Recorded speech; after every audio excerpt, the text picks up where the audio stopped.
Welcome back, everybody, to another episode of Katawa Shoujo, which apparently now the acts, or the little gaps in between each part of each act, is now getting shorter and shorter.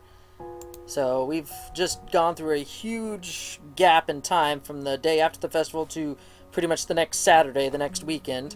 So £1 sterling is where we'll be picking this up. Saturday, my second most favorite day of the week. First being Friday, apparently. This is almost entirely due to the fact that it is the day with the second least amount of school, with class ending at the beginning of lunch. Oh, so he's probably talking about Sunday.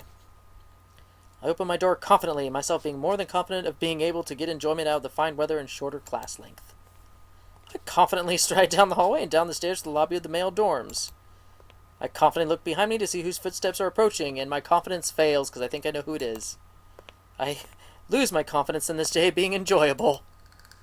I knew it! I knew it! Gosh darn it, Kiji. Hey man, sup?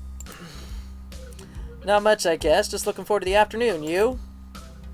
He wraps an arm around my slumped shoulders far too comfortably. Something's up.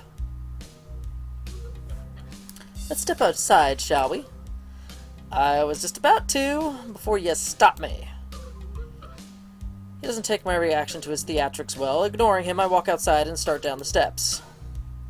It doesn't take too long for him to catch up with me again. I wonder if he wants money or to rant about another conspiracy. Maybe both. Got a bone to pick with you. Uh-huh. It's about that blonde. You know who I'm talking about. Conspiracy it is. For a moment, I contemplate feigning ignorance, but realize this will go quicker if I just let him get it all out. Lily, the one from your class? You're on first name terms... What? You're on first name terms with her? He looks positively shocked at this development. Did he not expect me to be able to answer? He gathers himself and coughs into his fist. Dramatically, like everything he does. Well, never mind that. I'm here to warn you. You know, man to man. Warn me about what, Lily? Yeah, you don't know her, man. It's mostly true. I've only known her and Hanako for less than 2 weeks, and even then, we've just been exchanging banal chatter about school as we while away the lunch, or each lunch. I'm pretty sure you don't either. That's not the point. You're the one spending inordinate amounts of time with her. I can't talk today. It distresses me that someone like Kinji, who's probably as far out of the loop as one could possibly get, knows about such a trivial fact as who I choose to befriend. And again, I am a transfer student, and she's not only the representative of their class, but also a tall blonde. Maybe I should appreciate this ranting as a warning that the rumor mill exists in this school, and that I'm firmly within it. I don't know if I should be feeling honored or what. It's just lunch, nothing special. Look, man, under the bridge. See this bridge? You're under it. A man's got to do what a man's got to do to get intel. I just want to make sure you don't end up too far under the bridge. You're losing me, Kenji. I don't even know what you're talking about. That's okay. Lots of people get lost. That's why I'm here to help. Just be careful around her, okay? She looks all harmless on the outside, but I've heard crap. Bad crap. You know the student council, right? He sees to involuntary shudder as he says the words. Putting him and Shizune together in a room is an amusing mental exercise. I wonder if they've met. Shizune would kill him. Yeah, Shizune and Misha are in my class. I seem to have dodged the draft, though. Good man. Good man. But this blonde, she was there. In the student council. Right dang there. I see, and she's not there now. Okay. Seriously, think about it. Something must have gone down. I stopped walking for a moment, giving the idea more thought than I probably should. It would explain that fight the two had, at least in part. Wait, no, not really. Even leaving the student council would need a catalyst. In the end, it doesn't explain much at all, other than the fact that their feud goes back some ways. I guess you have a point. I'm not seeing how that really affects me, though. Okay, now field this one. Lily's foreign, obviously. Obviously. Now, what nationality is she? I opened my mouth to give the answer, but realized that I have none. In fact, I've given the matter very little thought. Who cares? Given that she has no accent and acts perfectly Japanese, I suppose it never really seemed important. Not that he mentions it, though. I am rather curious. To be honest, I don't know. Maybe English? They like tea. I probably shouldn't resort to stereotypes, but that's the only lead I have. You're not thinking. Luckily, you have me here to think for you. Gee, thanks, Kenji. He brushes off the quip effortlessly. Pfft. Now answer me this. Who has lots of social power, is filthy stinking rich? You know blondes are all rich, right? Has a long history of disputes and used to belong to a much larger organization? The Roman Catholic Church? What kind of guess is that? Well, okay, there's that.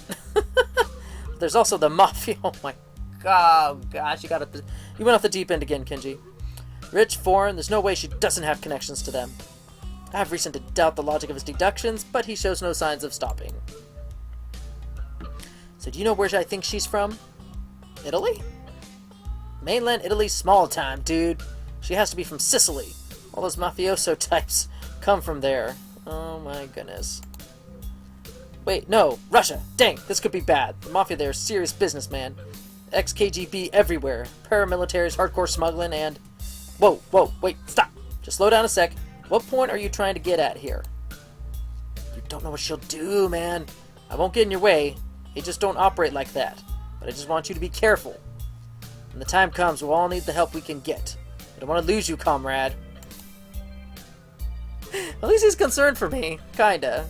That's progress, anyway.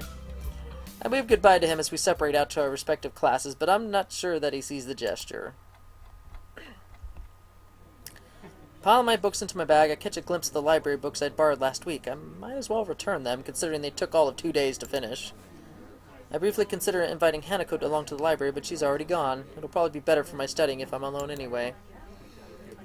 With a quick stretch and a wave to a couple classmates who give the same to me, I make my way out of the classroom. As I open my bag and shove the books through the return slot in the front counter, I notice a strange person behind the desk. Old and graying, she must be Yuko's replacement when she's working at the cafe. I begin looking for a free table, a task made somewhat difficult considering that, despite there not being many students in here, they're all sitting at their own tables. Noticing a familiar head of hair, I walk over to one near the Braille section. Oh, how convenient. We bump into each other again. That could be interpreted wrong. It's hard to tell whether Lilly's concentrating hard or not, her plastic expression holding perfectly still as her finger slides across the dot-filled pages of her book. Hi, mind if I sit here? Oh, no problem at all. She trails off, evidently still focused on her business at hand. Hisao! She gives a nod of greeting as I sit opposite her at the table, pluck a chemistry textbook out of my bag, and quickly thumb to the chapter we've covering in class. She probably knows me by scent now. For a while, we sit there and read, each in our own way. Seeing her reminds me of what Kenji said this morning, though. That and the fact that I've never seen someone read in Braille before makes me keep throwing glances at her. I kind of feel guilty about it, given that she has no way to realize I'm doing so. So I decided to just ask her about it. Her lineage isn't exactly a state secret after all, and there is another thing I've only just noticed from her movements. Hey, Lilly, mind if I ask a question? Not at all. Is anything wrong? I was just wondering, you're at least part foreign, right? She gives a small giggle before setting down her book. I've always been amused at how squeamish people are about that. Akira's mentioned how much she and I look different from most others before. The details are a bit complicated. I'm half Japanese and half Scottish. Oh, wow. That is... I've never actually heard of that combination before. That's pretty cool. Is there anyone else out there who's actually half Japanese, half Scottish? Because that would be really cool. Scottish? That was not exactly my first guess. It takes some effort to not blurt it out loud. I try to conjure images of the place in my mind. I think as far as the UK goes, Scotland isn't bad to live in. But I'm not really sure. My first guess of England was surprisingly close, at least geographically. That does leave another question, though.